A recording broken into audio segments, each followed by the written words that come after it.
Okay, so a couple of binomial distribution questions here, and we'll go straight into it over here.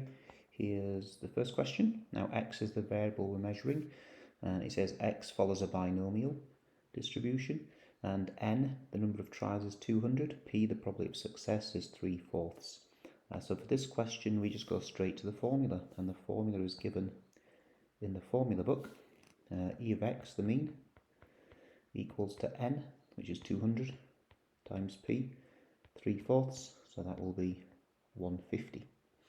Each of the other questions is just based on the same idea. If we look at the next question, a cricket match is played on 4 days. So here we would presume that n was equal to 4, and the probability it will rain on any day is 3/4. P equals 3/4.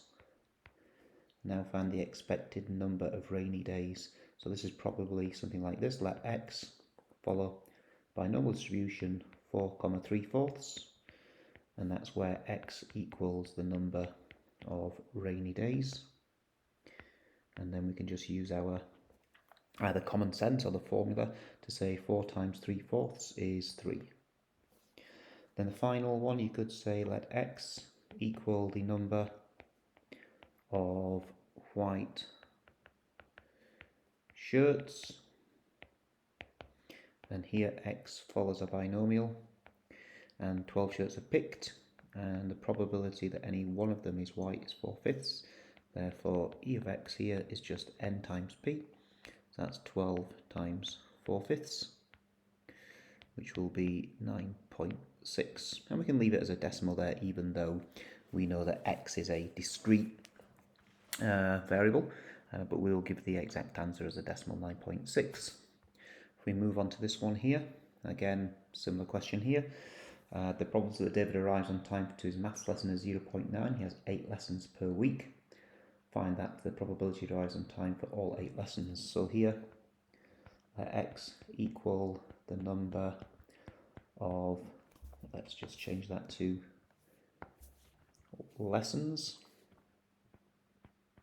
Number of lessons David arrives on time for. Now remember, our assumption is that this 0.n remains constant for all of the 8 lessons. So he would have x follows a binomial, and there's 8 lessons. The probability of success, him arriving on time, is 0.9. And so here we just need probability that x equals to 8, and the second one, probability that x equals to 7. Oh, and my notation wasn't very good there for the previous one. Probably x equals to 8. Okay, so you guys know already, we go to the calculator, and this is a binomial PDF because we want individuals. So menu, oh my bad, let me just escape that. Let me just go doc, insert a calculator page. Let's go menu, probability distribution, binomial PDF, all the way down here at A. And the number of trials for this is 8. Probability of success is 0.9. And here actually there's 2 questions, right? I'm going to go for 8, 7, see if it'll do 2 at once. Too many arguments, it can't do both at once, but it can just do, let's just do one at a time. And then up, up, return, and then go back in, change that to 8. And we just write down our 2 probabilities. Probability of x equals 8 is 0.43. It asks for 3 dp, so 0.430. And the probability of x equals 7, 0.383. What is the expected number of lessons? So E of x is simply n times p, which is 7.2. And now the standard deviation we get from the variance.